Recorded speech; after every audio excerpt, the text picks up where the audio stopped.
All right, everyone. Hi, and welcome to our speaker series for the month of August. We're very excited. Topic for today will be our Immigration Legal Services program that for a very long time was the only nonprofit-based immigration legal services available in Solano County. And we're very proud to also have extended this service to Yolo County. And today we have a very special guest. We have Managing Attorney Oliver Foland, who will be answering some tough questions about our program and what it is, right, to provide this service as part of the Catholic Charities. But before we begin, I'd like to give, again, just a little bit of an overview of Catholic Charities Yolo Solano. For many of you who may not know, we are a ministry of the Catholic Church. We are a member of the Diocese of Sacramento, and we are proud to be one of 3 Catholic Charities organizations in the diocese. And all 3 of us within the diocese, all 3 Catholic Charities within the diocese actually offer immigration legal services. This is a service that is ingrained not only in our Catholic social teaching, but is greatly supported by our diocese for the dignity and autosufficiency of all of our community members who are eligible to receive services. In addition to our immigration legal services program, we continue to provide counseling services. So we'd love to highlight our Triple P program, which is our positive parenting program. It is absolutely free of charge for parents and caretakers who want some guidance and assistance, and to build a community of support regarding parenting. We know, children and parenting. There's no guidebook for it, right? So we offer these services. There are 3 different levels that can help you learn skills to how to manage some of the behavioral issues that we see with children, or just kind of strengthening our skills as parents through this great program. Again, it's free of charge, and you can go on our website to sign up. And we offer this program in English and Spanish. We are also very proud of our food program. So if you're in need of food programs, we have our food pantry for low-income folks. And we also have assistance with our CalFresh or food stamps, which can come in handy, especially to supplement your monthly income should something happen to you. We know that, the Delta variant and the COVID pandemic continues to ravage our community. And in those situations that are unforeseen, sometimes we need a little bit more help in meeting our basic needs. So please reach out. Our website is the best way to see all the other services that we offer, and that is ccyoso.org. And it's also available through our website or through our Facebook page. So now we'll go to our guest of honor, Oliver. If you could introduce yourself, tell us a little bit about why you're interested in providing these services. Of course. Thank you, Miriam, for that introduction. My name is Oliver Foland. I'm the new managing attorney here at Catholic Charities Yolo Solano, and I have been in this position since late May. So I'm still breaking in to the office here and making some changes. And I am very, very pleased and excited to be here in both the Vallejo office and the Woodland office. I am myself married to an immigrant, and so I personally know the stress involved and the difficulties involved with immigration cases. Family-based immigration cases are fortunately some of the easier in terms of stress, but we also include services for those who are in need of services like asylum and DACA, naturalization, special immigrant and juvenile status, and all of these have their own host of challenges and their difficulties. And I am more than honored to be in need so that people here can live a safe, stable life, ideally with their families, and become productive members of our society, paying taxes with their employment authorization cards, their social security numbers, and when they get to the point of naturalization, becoming registered voters in the United States. Before joining Catholic Charities, I worked in several offices throughout the Bay Area, including nonprofit offices in San Rafael and private practices in San Francisco. We have experience with the full range of immigration services. We offer, as I said, everything from family-based petitions for those who would like to have their spouses or fiancés immigrate, to those who are in deportation proceedings and in need of services like asylum, special immigrant juvenile status, cancellation of removal. And so our doors are open to anybody who is in need of immigration consultations, regardless of the type of services sought. We are more than happy to provide consultations. And we do our best to provide our services completely free of charge. Although the agencies of USCIS and sometimes the immigration courts do have their filing fees, we do our best to keep in mind the economic challenges that go along with these services and processes. And we turn away nobody based on their income. Thank you, Oliver. You bring up a couple good points. One, that it is a free or low cost service. And, a lot of times cost is a barrier to these types of services and access to these services, right? So, but again, right, we are one office. And so, what is maybe the expected time frame from when somebody can actually get an appointment right now, just to give a realistic expectation? Well, we do have many people who are coming to us for our services, and so it depends on which office you'll be coming to. Right now, for the Vallejo office, our consultation availability is backed up until, I believe, mid-October. Mm. We do our best to make accommodations for those who are in crises, and so if you have a pending deportation case, please feel free to call us and let us know that you are in a dire situation, and we'll do our best to see people as soon as possible. Right. Currently, in our Woodland office, our wait list is only about 3 weeks, and so we have much greater availability. And we are happy to see clients from the Solano office in the Woodland office if that's necessary, depending on the severity of the situation. Okay. Yeah, I think it's always, responsible to let folks know how long to get, an appointment with our office, because we know that there is much need. There's a lot of confusion out there. Is there anything else you think that comes to mind, for example, especially when folks are looking for immigration legal services? Is there something that you believe makes a nonprofit just a little bit different, right, as opposed to a private firm? I do, yeah, and I think that's a very interesting question and a good question to bring up. One principal benefit of a nonprofit is that we ourselves do not charge any money. And so therefore we have no financial interest in taking on a case. And so what that means is that the advice that we offer and the services that we provide are dependent solely on eligibility and the facts of the case, not whether or not we feel like we can make a profit from taking on that case that might not be successful with the immigration agency or in the courts. And so all of our work is success-oriented and client-oriented so that we can produce the best results for our clients. That's great. And, part of the responsibility, I think, as a legal service provider is honesty and transparency with the client. What would you say to folks who maybe have seen other attorneys or who come to see us and, you're, as an attorney, you tell them there is no option? What is your advice, when folks get that bad news? Well, it's unfortunately common because not everybody is qualified for these types of benefits. And so I think there's a great deal of value in being straightforward, being transparent, like you had said, Miriam. It's very important for the clients to know where they stand with respect to the law and what they can do to protect themselves in the event of unfortunate circumstances. And so we, for one, let them know that things change all the time. People get married, unfortunate things happen, fortunate things happen, and there's many changes in immigration law all the time, seemingly on a weekly basis now that we're transitioning into this new presidential administration. And so hopefully there'll be some positive changes on the way, and we'll have our eyes on the horizon looking out for those. And then for those clients who seemingly have no viable options, we at the very least provide a Know Your Rights presentation. So all people in the United States, regardless of their immigration status, have certain constitutional rights. You have the right to remain silent. You do not have to say anything that's going to incriminate yourself, be it for a criminal matter or an immigration matter. You have the right to have an attorney with you during any kind of legal proceedings. In immigration law, it's not quite like a criminal system where you are provided an attorney at government's expense, but if you're able to obtain an attorney, you have the right to have that attorney present at all proceedings. We also advise them about their rights under the Fourth Amendment of the United States Constitution regarding the protections from unwarranted searches and seizures.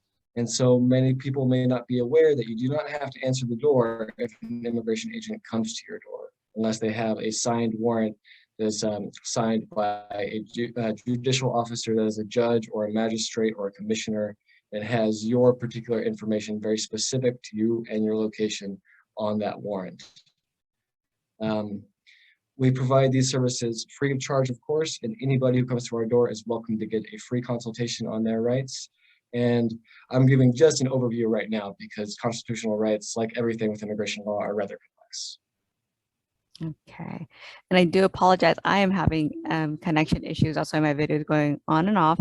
But I am interested in everything that you're sharing with us, Oliver, right? Because sometimes, every situation is different. Every person's case and particular circumstances are very different.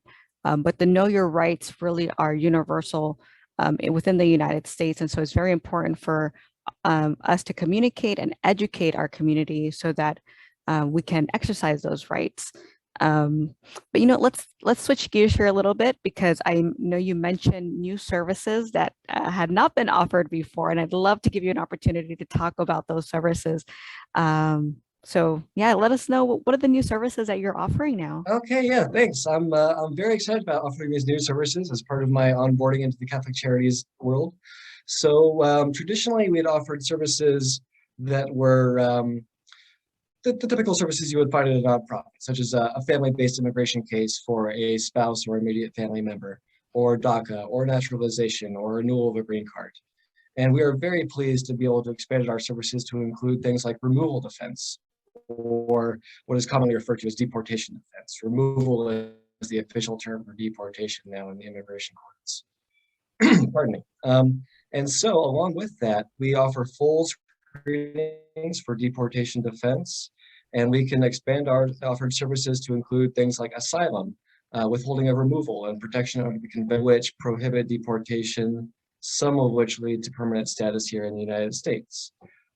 We also offer services for unaccompanied minors who are in removal proceedings, such as juveniles, special immigrant juvenile status. Hello, I'm not sure if I'm still on, but my internet connection cut out, and so I apologize for that. I am very excited to be here. As I was saying, we now offer a full host of removal defense services insofar as our clients are eligible. The law dictates all of our eligibility services. We can only do what the law provides, but we do offer expanded services into asylum, withholding of removal, protection under the Convention Against Torture, asylum both defensively and affirmatively, special immigrant juvenile status for unaccompanied minors, as well as family-based removal relief such as cancellation of removal. Additionally, we are offering services such as temporary protected status. So, as I'm sure many people have seen in the news recently, Haiti has been going through a very tough time with the assassination of the president. There was then a very severe earthquake. And then right after the earthquake was, I believe, a hurricane. And Haiti is currently eligible for initial registrations for temporary protected status. And so if you are in the United States, are a Haitian national or citizen, and arrived here before August 3rd of this year, please come see us and we can offer services for TPS that will prevent deportation proceedings for any Haitian citizen or national if they are here with some qualifications. And no services are excluded with the exception of business-based services and immigration. And so if there is something that the law provides, we will be more than happy to explore those options with our clients. All right. Well, thanks, Oliver, for summarizing, the new services. It's really exciting, to be able to adapt our services, grow our services, especially now having you on board, with so much experience and dedication to really respond to the needs that we've seen. So let's talk the news. For many years, there have been a lot of changes. And, if you can give us an update of where DACA is, maybe some, general pointers for those out there in the community who are DACA recipients or who had been interested in applying for DACA. Absolutely. And so DACA is, of course, a volatile subject that is constantly subject to litigation and developments in the government. And unfortunately, on July 16th of this year, we got the unfortunate news, along with the rest of the world, or at least the rest of the country, that DACA for initial applications had once again been suspended.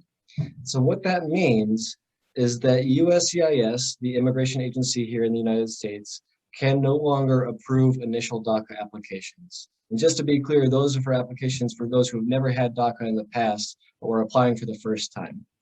Those who have already obtained DACA status are free to renew. Their statuses, their applications have not been affected by this most recent ruling. And things are changing all the time. We are doing our best to keep up with it and keeping the agency up to date as far as developments in DACA law are concerned. But the current state of affairs is that USCIS cannot approve new DACA applications. They can accept them, and some application knowing that they won't be approved. We here in the office have decided that we think that is not the best idea for our clients, given that so many of our clients face economic difficulties as well as those arising from their immigration status.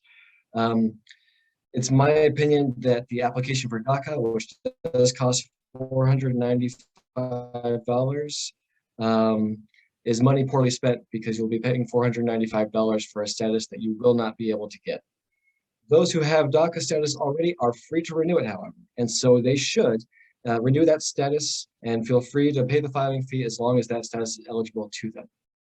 DACA, it's important to understand, is not status in the traditional sense. It's only a deferred status, and so that just precludes the government from initiating deportation proceedings against that person. They still have some limitations, such as they are not eligible to adjust status through a family-based petition. But DACA is a fantastic program. We are keeping close eyes on it, hoping that things change for the better soon. But in the meantime, no new applications can be approved, but we please encourage with the utmost emphasis to renew DACA applications in plenty of time. We recommend, generally speaking, 2 months before your status is going to expire. Please come and see us, and we'll be sure to get your DACA renewed. That is really good to know, right? Because there's so much information surrounding in the media and the newspaper from family and friends who are hearing it from their sources about what is going on with DACA. And it's very important for our community members to understand the difference, right, of what can be submitted at this time and what cannot be submitted at this time. One, because we want you to be educated and aware and know what options are available. And two, to prevent fraud, right? And unfortunately, a lot of times when we are seeking for hope, we want things to work out, sometimes it's easy to become vulnerable to fraud in immigration legal services. Absolutely true. And unfortunately, that is a prevalent problem in our community, what are often referred to as notarios. People get confused sometimes because in other places in the world, a notary is much more like an attorney than it is here in the United States. But in this country, notaries, those who represent themselves as notarios, are not authorized or licensed to practice immigration law, and they are not a reliable source of immigration information. And for that matter, family and friends are often not the best source of immigration information. Everyone's case is different. It always depends on the particular facts and the situation. And so if you have any questions, if anybody in the community has any questions, we just invite you to please come and talk to us or some other attorney, because an immigration attorney is really the best and only source for accurate information, especially with DACA, which is changing seemingly all the time. And news reports, as well-intentioned as they are, often are not written by immigration attorneys. And so they too can have misleading information. And so please come talk to us. Right. And, just with a lot of things, decisions that we make in life, the consequences will depend on how big a decision it is. And whether it be DACA, whether it be an asylum case, whether it be a family-based petition, depending on the assistance that you're receiving, depending on your circumstances, things will have major consequences. And that not only impacts, the client, but also their family and everybody else that may depend on them. So as much as we want to believe, right, that our case is going to be the similar as my neighbor who was able to get their status and they didn't have to do anything really, the reality is that our own situation is very different and can have very bad consequences. Yeah, that's absolutely true. And you brought up an excellent point that there's oftentimes other considerations than strictly the immigration laws that are going to affect these decisions, such as DACA currently. They are still accepting applications, but you have to pay the filing fee, and it's almost $500, and you'll be paying for something that you will not be approved for. Mhm. And so that can be an influencing factor. Money is tight for everybody right now with the COVID pandemic still raging on, the dire economic consequences of that pandemic, and $500 is a good thing to have in your pocket right now. And Mhm. few can afford to spend it on something they're not going to receive. And there's more than just economic factors. There's family factors. There's eligibility for school.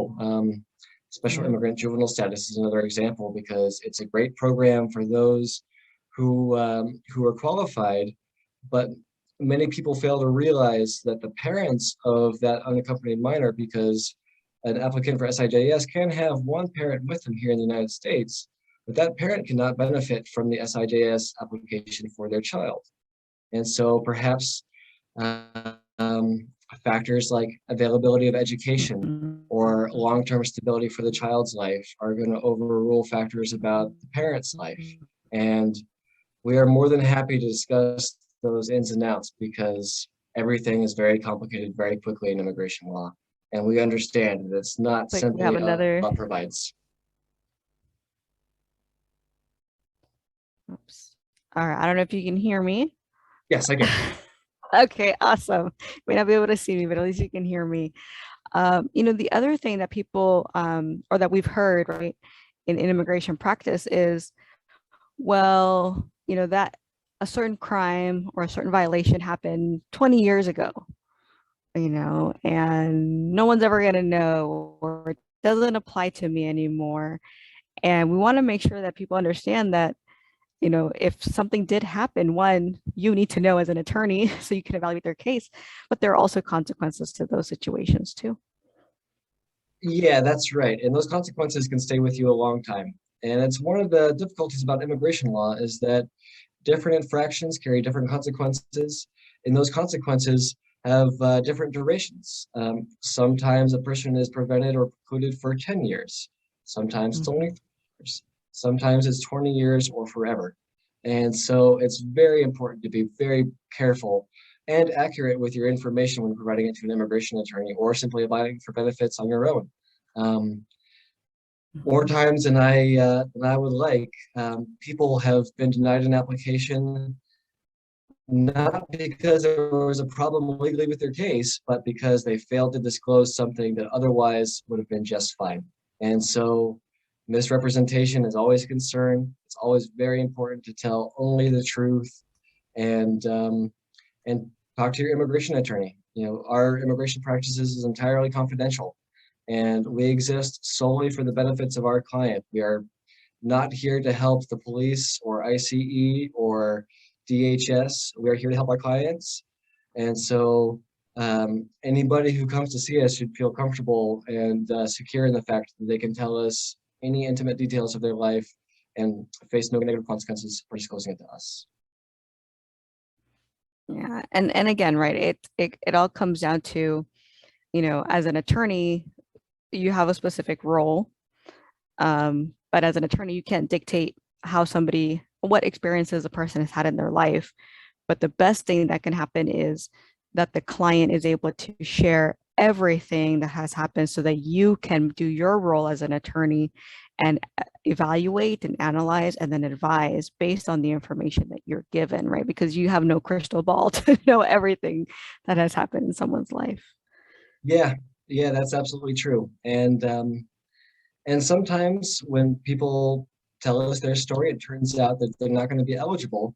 But at the very least, that we can give them accurate information based on that information, or we can give them accurate advice, I'm sorry, based on that information. And so, an important role of an attorney is to let people know how the law applies to their particular case, insofar as we know the Mhm. facts. And knowing an accurate account of all the facts is vital for that process. So let's, again, just switching gears a little bit. I think the information that you've shared is very important, right? Community education and awareness is really what's going to help others succeed in their life goals, and also succeed as an immigration legal service provider. But if I don't know if you wanted to share a little bit about your team. I know you're new and still getting to know your team, but let us know who makes up your team, and how they support these services as well. Absolutely. I've been so fortunate to come into this office with such a great team who's just provided a great foundation for the work that we do. We have two Department of Justice accredited representatives. So they are not attorneys, but they are accredited and authorized by the United States government to offer some limited immigration advice and work. And so both of our DOJ accredited representatives, Christina and Claudia, are very skilled, very compassionate, and are just more than happy to meet new members of our community, share their lives with them, and try and take some positive steps forward in their lives. We also have Mariana, who is a very dedicated, outstanding legal assistant who will be more than happy to talk to you on the phone, discuss when we can see you, figure out if you need to have an expedited consultation with me or one of our DOJ accredited representatives, and which office will be better served to serve you, because some of our clients live on just the cusp between Woodland and Vallejo. And so if you're in Dixon and you're not sure, depending on what time of day the traffic might be bad, we'll be happy to discuss those matters also. And everyone here really is dedicated. They're very compassionate. They really care about the members in our community. All of them are fluent in Spanish. We even have some French speakers in our Catholic Charities team. And so we are just happy to talk to anybody, and really they're a great bunch of people who really care about our community members. Nobody is judgmental or snappy. Everyone is just here to help, and I'm sure there will be positive experiences with every member of the team here at Catholic Charities. That's awesome, right? Because again, we're immigration legal services. You're being vulnerable, right, with somebody else, because you're putting your life, you're explaining your life and everything. And so you want to be able to work with people who are friendly, who are dedicated and passionate. And I see that in you as well, Oliver. It's always refreshing to see an attorney who really understands the client's perspective. Catholic Charities, Yolo Solano, we're very fortunate to have all of our team.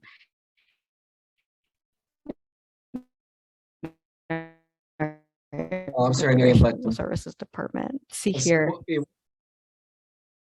My connection has been unstable, and so I didn't hear the last couple of things you said. Oh, what a shame. It was all about you. How we're fortunate to have you as a compassionate attorney, who really understands the client's perspective, and that is really your true top priority, right? And that's something that we value here, very client focused. Yeah, thank you for that, because that really is just how I try and orient the practice. Sometimes my clients tell me that, this was just so much easier and so much nicer than I expected it to be. And that just makes me feel good. That's a success story in my case. And that's how I want it to go. We want to make this as stress-free as possible, because we really do appreciate how difficult it is. It's often involves a long waiting period, and we really understand. We're people too. We have our families too, and we know the difficulties involved in these. Mm-hmm. And just because we are continuing to have connection issues, again, if you're watching this, if you have more questions or need assistance, Oliver and his entire team are here to answer questions. Again, right, just keep in mind that there are certain waiting times in order to get a consultation. So we do ask for patience, but as Oliver mentioned, if you do have a dire situation or something that is urgent, please call the office, let us know what's going on, and our team will be able to assess and make sure that we're able to at least provide some sort of assistance if it's in a dire situation. Hopefully trying to get you in a consultation a lot sooner than other folks. Also, right, our Immigration Legal Services is not a standalone program. It is connected to every other program that we offer here. So we understand that immigration status is but one factor in someone's life. And so, you may have a question about immigration legal status or relief that's available, or general questions on how all these new changes apply to your situation. But also consider that we have counseling services, we have food programs, we also have our brand new disaster case management programs, especially those who were impacted by the August 2020 LNU complex fire. That was Northern Solano and also went into Yolo County. Those are things that, the more you share with us, the more that we're able to assess and see what other resources we can connect you to as you're waiting to hear back whether or not you're eligible for an immigration relief or not. So let's see here. Any final words, Oliver, that you'd like to share with our community as we wrap up here? Yes, I am just once again very glad to be here as part of the Catholic Charities Yolo Solano team. I myself am a Vallejo resident and care deeply about our community. My family lives here, and we are pleased to be members of this community. And we look forward to meeting all the people who are out there, all the people who make our community great. We want to get to know you. We want you to get to know us, and we look forward to seeing you and helping however we can. That's awesome, Oliver. Thank you so much for sharing your time. I know you're busy and you have a big caseload and a lot of things to do. So I really do appreciate you sharing your time and providing us information on our Immigration Legal Services program. Oh, thank you, Mary. I'm very pleased to do so. Very glad to be a part of it. As we wrap up here again, please visit our website, ccyoso.org, if you need information. It is a bilingual website. So está en español también. Sé que no hicimos mucha plática hoy en español, pero nuestra información está disponible a través de nuestra página de web, que la pueden encontrar aquí en la página de Facebook también, o nos pueden buscar por Caridades Católicas Yolo Solano. You can come to the office, you can call our office. The best way is to call to make sure that we're able to provide the assistance that you are seeking. Visiting our office takes a little bit longer, right? Because we'd have to do an intake and things like that, but please feel free to contact us if you have any questions. And again, we have so many other services that we are offering, and we are a nonprofit. And our mission is driven by serving the vulnerable, advocating for justice, collaborating with diverse communities. But we are also, in dire need of your support. So if you feel moved or motivated or passionate about this topic today, or you'd like to know more about what Catholic Charities offers and the impact that we've had in your community for your neighbors and friends, please visit our website. If you can share your time, your treasures, it would be greatly appreciated so we can continue doing this work as we strengthen and stabilize families in our community. Thank you so much, everyone, and we'll see you next month.